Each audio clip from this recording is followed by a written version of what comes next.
Good morning sa inyo! So yun mga kalab, good morning po sa inyo.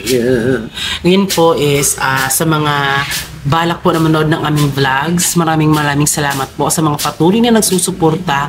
Kahit na malit mong viewers natin mga kalab, okay lang. As long as meron daw tayong vlog mga kalab, ayan. Si bali yung ganap namin ngayon is yung morning routine and then basta a day in our life dito sa bagong bahay po mga kalab, di ba?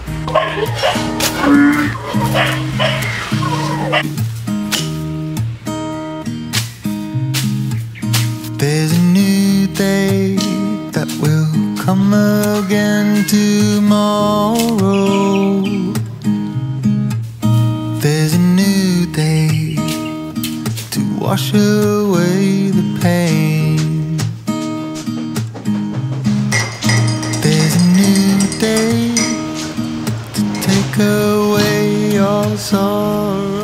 So yan mga kalab, tumigil na po ako kasi medyo lain po yung pakiramdam ngayon sa araw natin. Medyo dumidilim na. Piling ko para may bagyo. No pressure iya siguro.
Andito po ang Ash Boy! Basag mo, oy!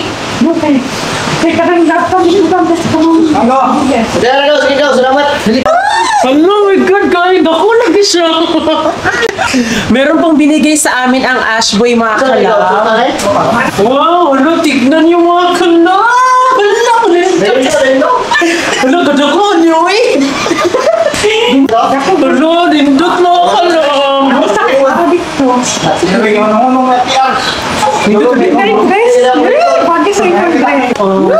Dadang ko sa tanawon, Bio. Di pa ko ano siya din ninyo, no? Hello, uy, thank you kaayo. Tanawa mga kalab, nice kaayo. Ang picture na to mga kalab ay ito yung nag-photoshoot kami nung nakalimutan ko siya mga kalab, pero kuha po ito ni Darrell po. Ayan, meron na tayong ilalagay dito.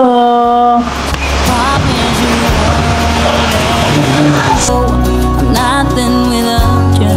I don't know what I would do without. Mga kalab, thank you kay Ash Boy. I wanna go with you. I'm nothing without you. At ayan mga kalab, nagbigay po sila sa amin ng nagbigay po sila sa amin ng suka. Ayan, galing po ito sa bukid mga kalab. Grabe, nagabala pa talaga sila mga kalab. Kaya subscribe nyo talaga ang Ash Boy mga kalab. Uy. So pinahiram ko po siya ng Mga kalab. ayan mga kalab kasi nabasa po siya mga kalab. Kaya sa kanya na lang po kasi dalawa po yung sa akin na ganito. May pula tapos ito blue. Diba? Thank you, Frank. Gulos.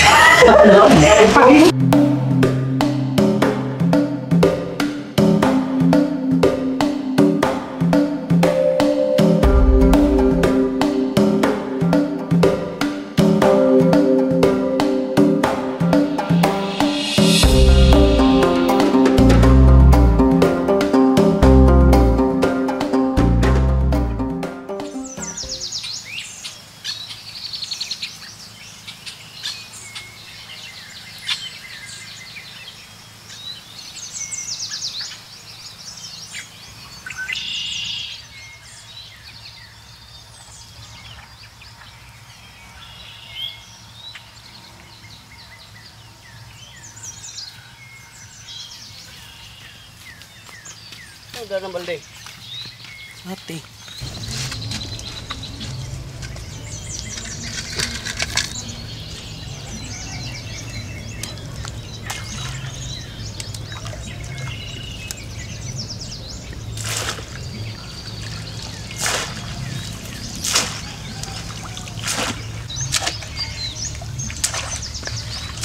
Be.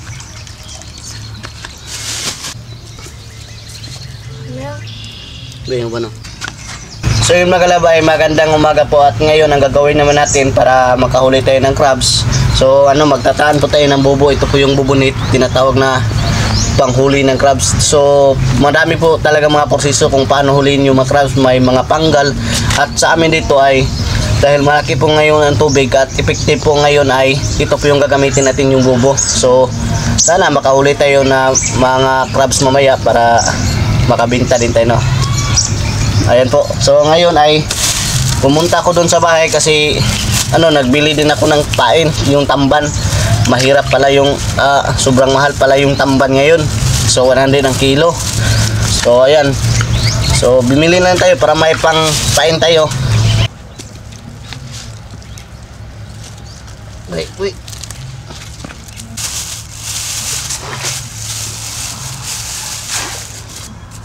Tamban.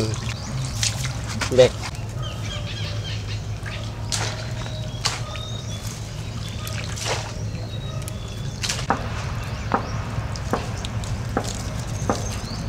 Mako, ano naman ang gupupi? Oh.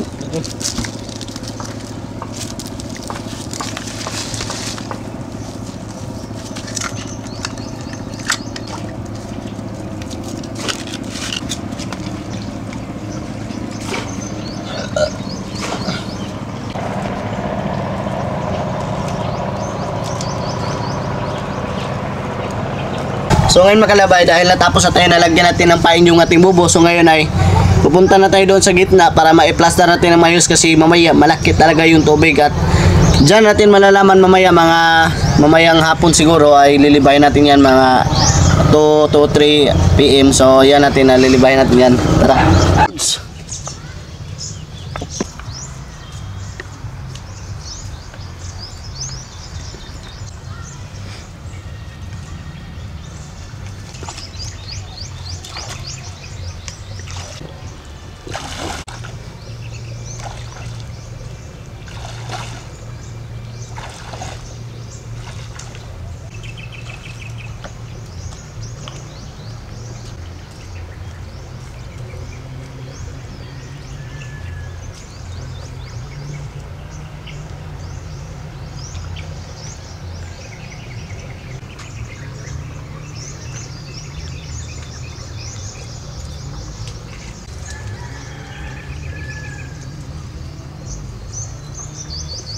So ngayon po mga kalawis, andito po tayo ulit sa ating fish pan. So ngayon po ay kakagaling lang po namin sa bahay namin at nagulat kami mga kalaw kasi sobrang taas po ng tubig mga kalaw. Siguro mga 200 plus ata mga kalaw yung tubig dahil tignan nyo po yung tilapil po namin ay nabuswang siya kung sa Bisaya tawagin. At dito din po mga kalaw, first time namin natunghayan po ni Francis na medyo napaka high tide talaga. Talagang swerte kami mga kalab kasi di na po kami naglagay dito ng mga alaga talaga namin kasi talagang nabubuswang na talaga siya mga kalab, parang nasira na talaga yung tilapil namin. Siguro kung naglagay kami dito ng mga isda siguro or mga limango, sugpo, ganyan dito. So ito talaga yung mangyayari mga kalab. Kaya salamat sa Diyos at talagang sinadya din talaga ni Batalang Emre. Kaya parang sinadya po talaga ni Lord mga kalab na talagang di kami makapag-ano dito dahil sa sobrang high tide po talaga nakakagulat po siya mga kalab.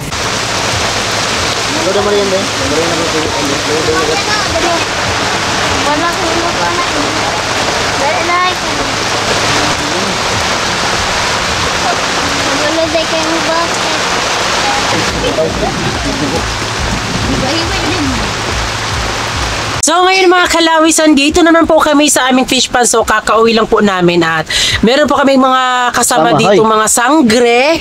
Ay, mga kalab. Yes, ayan. My name is Laika. Sangre Perina. Ayan po si Marian. Ayan. So ngayon po mga kalab, ang gagawin namin dahil medyo nag-high tide po at sobrang laki po talaga ng tubig dito sa ilog at mamaya pa po mag-ano po, yung ano mga kalab. Kaya yung gagawin namin is kukunin na po namin yung mga tinaan po ni Francis na mga bubunit mga kalab. At ngayon po is lulusog kami doon ni Francis dalawa. Tingnan nyo mga kalab kung paano namin lulusubin po ang tubig na sobrang high tide po talaga. At sana hindi po maging ano yung ating paa mga kalab. Kaya ito po yung mga kasama namin. Ay, mga kalab! Ito po yung narentahan naming fish pond at kukunin na namin yung mga nilagay po ni Francis na bubunit kanina mga kalab. At kukunin namin yun kahit medyo may bagyo dito mga kalab no, kasi malakas ang ulan tapos medyo kumakalog ang langit. Ayan po.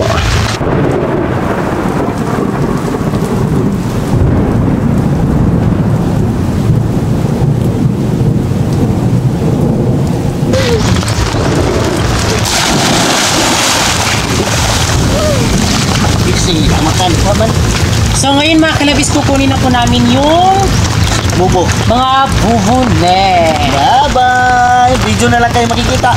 Bye-bye! Ay, natulog na mo eh. Murag busain lang. Yan, nung kada daw ya! Na, ate karawang ka, nag-ingkod mo ka! Daw?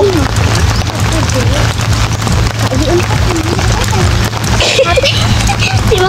Ayan mga kalab, dito na po kami sa gitna.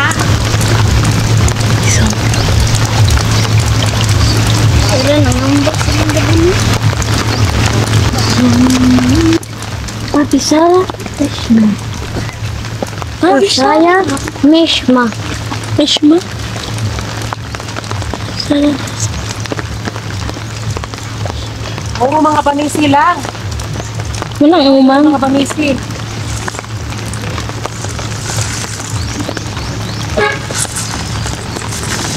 Kurot-kurot naman kasi. Ay! Ayaw ba, may kunik ka po. Ayaw, So yun mga kalab, sa unang liba po natin, wala po kaming nakuha. So ngayon namin siya kinuha mga kalab kasi kung mamaya pa, maabutan kami ng gabi dahil mamaya pa ako mag-tulog time. Parang na naman libag ko. Kasi umisi. Sunod ko na? Mantalag ta. Hindi ko na. Hindi ko. Uy.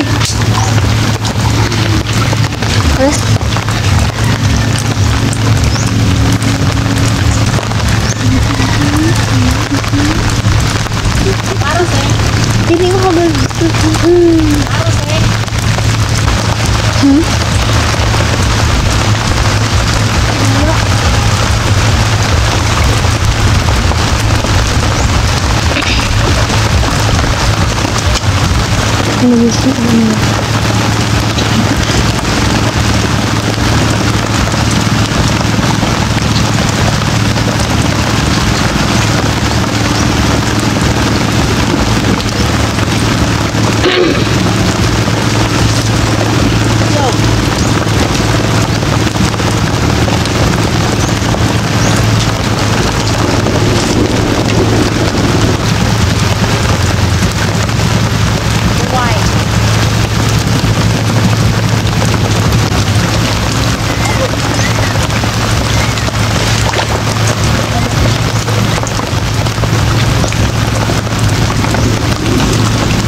Kita ang dating mo. Ayun na daw. Kaya pala nakita niyan.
So, ayun mga kalab, may nakuha kaming dalawa.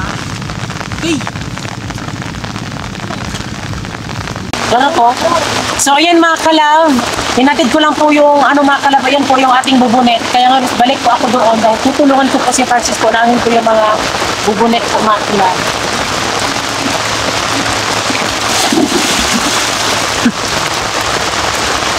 Ang bote.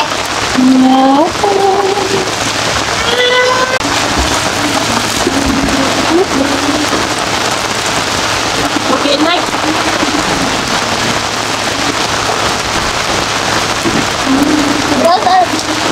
Nawa si ate no. Yes, kay Francis siguro. Ito, dali.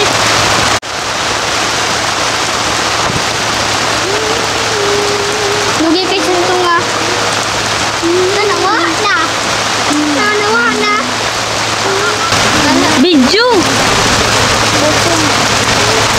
Kuya, kanina diwa-diwa nakita ka? Nagpanaan na rito. Ha? Iya to, siguro. Siya po tayo. Kay Duko. Oh, nito ko siya, naalala siya. Nandito, yun. Nanawa, di kalit.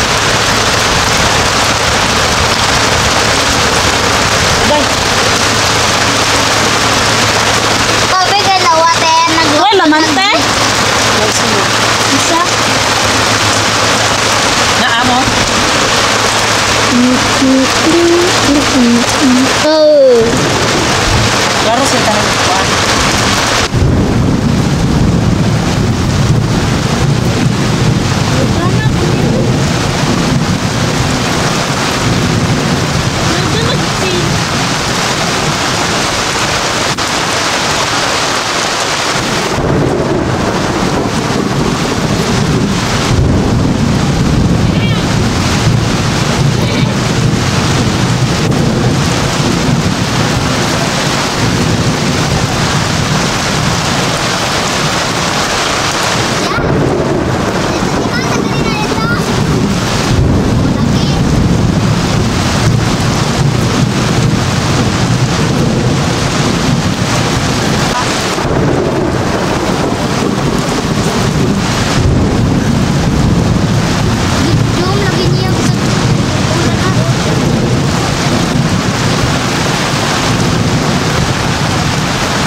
Niya, sa na usok.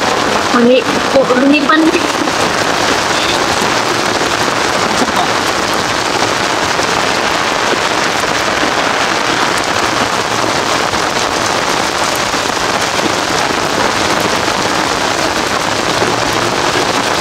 Wala, ay naa! Yay, naa! Ano yun? Ayun tayo isa. Ayan.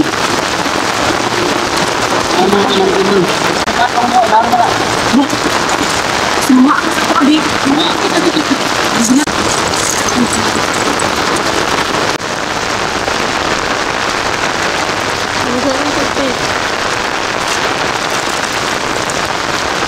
Mga bukang ito, nagata.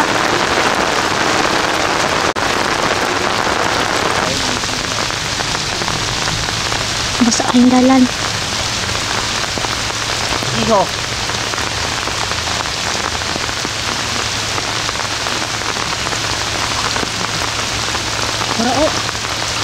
Ada. Ano?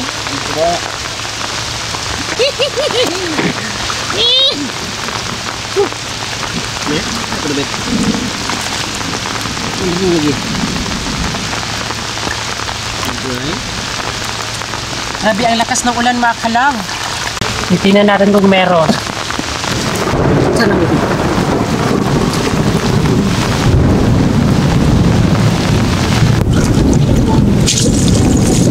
Bila, bila.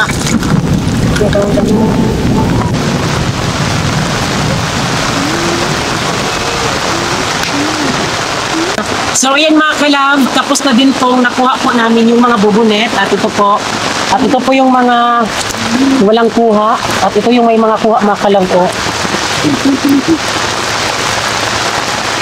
Ito yung may mga kuha. Tinamti kuha tina. Wah, No? Napa nyo di sa? Apat po yung Ito po. merong laman.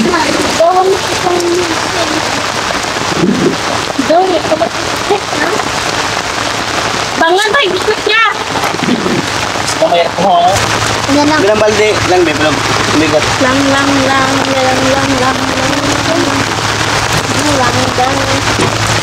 Ano yung strawberry niya? Buat banyak istro. Ano yung straw? Diba, ada waktu.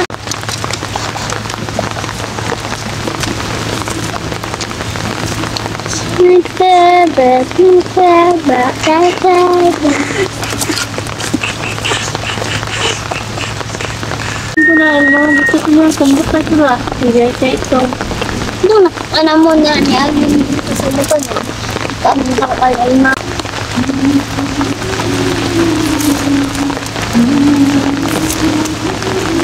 Kaya na ito, naman tita ko na. Ang saat na. Pag-break. Ito ba ito gawin mo ito? Turun din set. Nandun dito. Kaya ko ito, oy. Imo to ito nagtuga-tugaw. Niya. Hindi rin ako nabilin.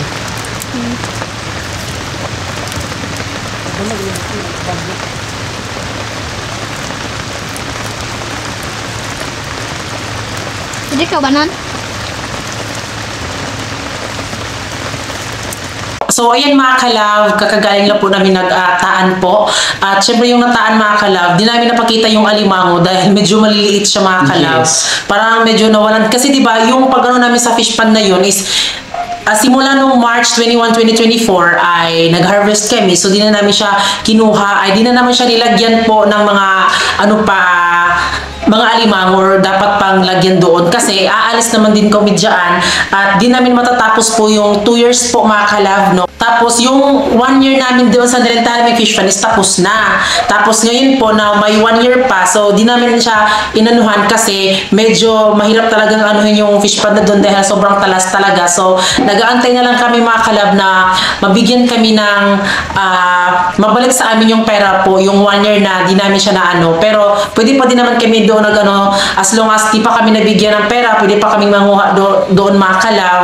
Huwag kayong magulat kung meron kaming kuha or wala dahil yun nga po, din na po namin nilagyan. Shout out din po sa mga taga Davao City dahil Yes. pupunta po kami ng Davao City mga kalab. Siguro mga 4 days lang po ang tagal mga kalab at try namin pumunta doon ila Madam Tutsi Consulta dahil gusto namin ano yung mga kalab kasi nagyaya kasi si Madam Tutsi na pumunta sa kanilang rest house mga kalab, no? Yes. So abangan niyo po yan kung makapag-vlog tayo dyan sa rest house po ni Madam Tutsi Consulta dahil i-make sure talaga namin mapakita talaga lahat at sobrang excited ko na pumunta doon nila Madam Tutsi at kaya din naman kami pupunta doon mga kalab ay birthday po ng ate sabit ko this coming June 21, 2024 kaya pupunta kami ng Davao pagkatapos ng birthday ni ate babalik lang din naman kami uuwi din kami na agad-agad. Yes.